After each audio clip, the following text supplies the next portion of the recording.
Terima kasih Tuhan Yesus. Kami bersyukur kami ada karena kemurahan-Mu. Kami mau menghidupi firman-Mu dalam kehidupan kami Tuhan.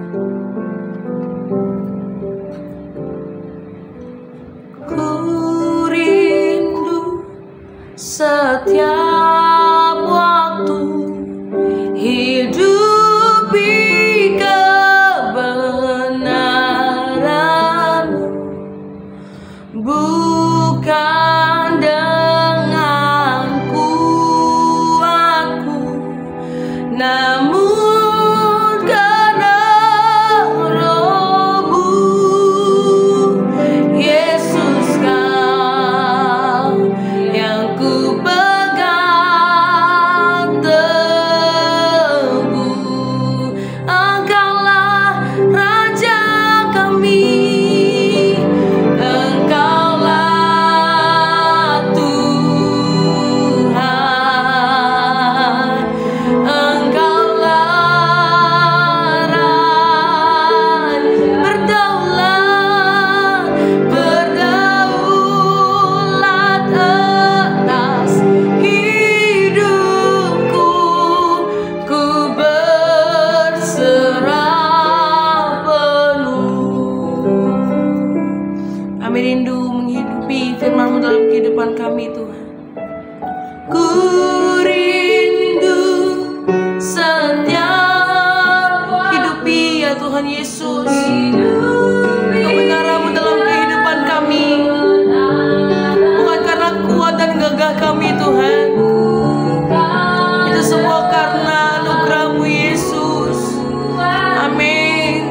Namun karena Roh-Mu Yesus, Yesus Kau yang ku pegang teguh.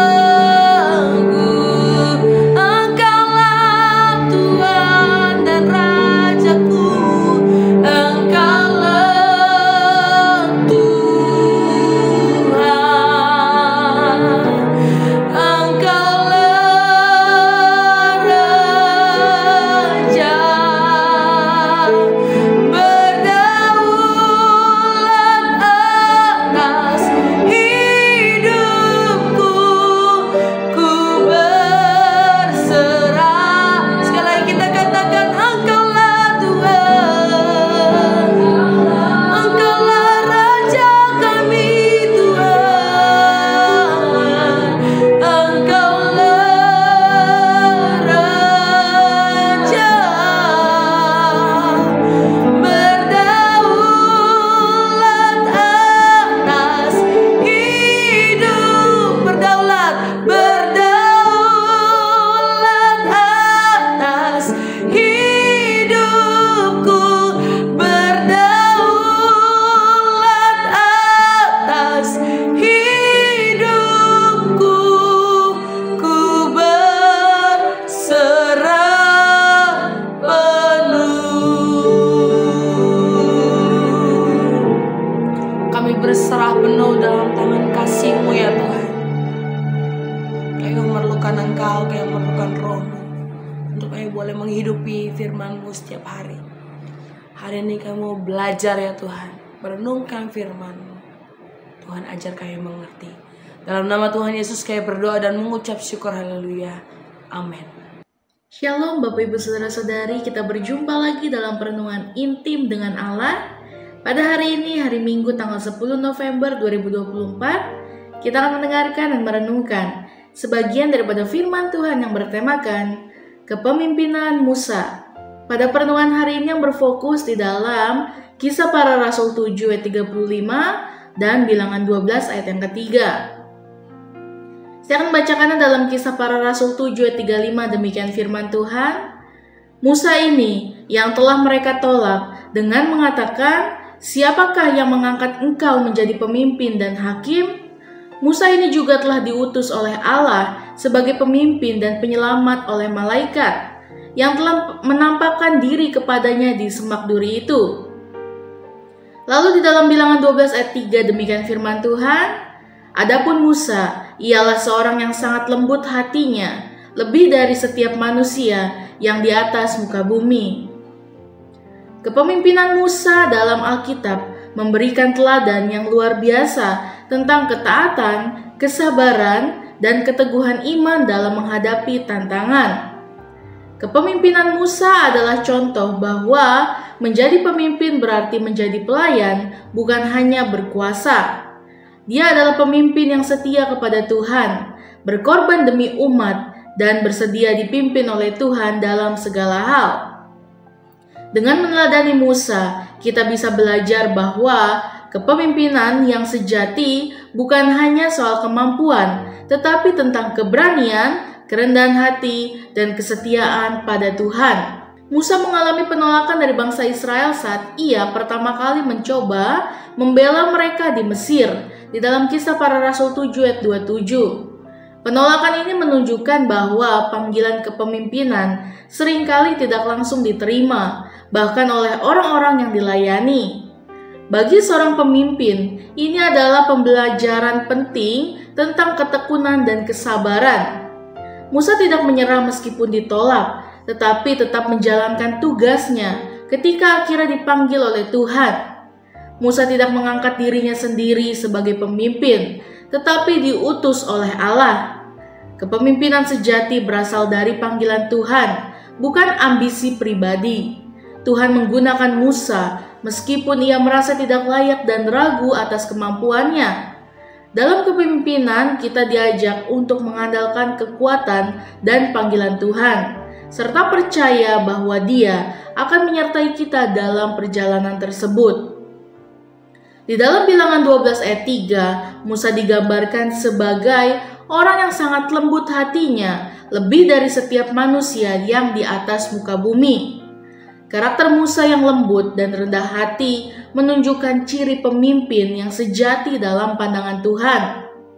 Di tengah segala tekanan dan tantangan yang dihadapinya sebagai pemimpin, Musa tetap mengandalkan Tuhan bahkan ketika berhadapan dengan pemberontakan atau kritik dari bangsa Israel sendiri. Musa tidak memimpin dengan kekuatan atau kekuasaan yang memaksa, melainkan dengan kerendahan hati yang membuat Tuhan berkenan dan terus menyertainya. Musa dihadapkan dengan berbagai tantangan, termasuk pemberontakan dan kritik dari saudara-saudaranya, Miriam dan Harun, seperti yang diceritakan dalam Bilangan 12. Namun dalam menghadapi kritik tersebut, Musa tidak membela diri atau menentang mereka. Dia tetap tenang dan menyerahkan semua persoalan kepada Tuhan. Rendah hati Musa tercermin dalam sikapnya yang tidak membalas kritik dengan kemarahan atau kepahitan. Hal ini menjadi teladan kepemimpinan yang luar biasa, bahwa seorang pemimpin yang benar-benar besar adalah mereka yang tidak terpancing oleh ego atau kepentingan pribadi, tetapi tetap fokus pada tugas yang Tuhan berikan dan mempercayakan pembelaannya kepada Tuhan.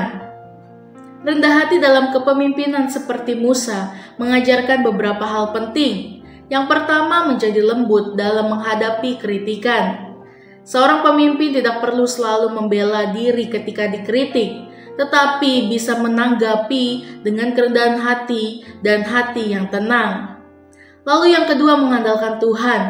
Musa menunjukkan bahwa ia lebih mempercayakan masalahnya kepada Tuhan daripada mengandalkan pembelaan manusia. Tuhanlah yang akhirnya membela Musa di hadapan Miriam dan Harun. Lalu yang ketiga, fokus pada misi. Musa tidak tergoyahkan oleh masalah pribadi atau kritikan karena ia berfokus pada panggilan yang Tuhan berikan. Ini menjadi pengingat untuk kita agar fokus pada tugas dan panggilan, bukan pada godaan ego atau pembenaran diri. Dalam setiap aspek kepemimpinan, teladan Musa mengajarkan bahwa kerendahan hati bukanlah kelemahan, melainkan kekuatan yang membawa seorang pemimpin kepada kepercayaan Tuhan. Seperti Musa, kita belajar untuk berserah kepada Tuhan dalam menghadapi tantangan kepemimpinan kita sendiri.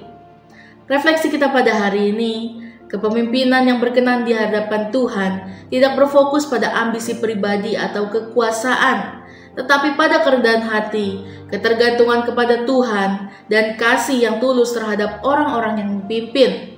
Seperti Musa, kita dipanggil untuk memiliki hati yang mau melayani dan tetap mengandalkan Tuhan dalam setiap aspek kepemimpinan kita. Bahkan saat menghadapi tantangan atau penolakan, kiranya kita tetap rendah hati dan percaya bahwa Tuhan yang memanggil kita juga akan memampukan kita menjalankan tugas yang telah Ia berikan. Amin. Mari kita sama-sama berdoa. Bapa yang baik, terima kasih Tuhan Yesus. Biarlah firman ini merema di kehidupan kami Tuhan. Bagaimana kami dapat seperti Musa Tuhan, yang kita dipanggil untuk memiliki hati yang mau melayani Tuhan dan bukan dilayani. Biarlah Tuhan kami memiliki kerendahan hati Tuhan dan tidak mementingkan ego kami Tuhan. Terima kasih Tuhan Yesus. Biarlah firman ini merema di kehidupan kami. Bagaimana kami dapat memimpin di dalam lingkungan-lingkungan yang ada Tuhan. Lingkungan pelayanan kami, lingkungan sekolah kami, lingkungan tempat tinggal kami, lingkungan tempat kerja kami Tuhan, dan dimanapun Kau selalu menyertai kami. Terima kasih Tuhan Yesus untuk perenungan pada hari ini. Biarlah firman ini dapat menjadi rema bagi kami. Terima kasih Tuhan Yesus, di dalam nama Tuhan Yesus, haleluya, amin. Salam sejahtera, Tuhan Yesus memberkati. Shalom.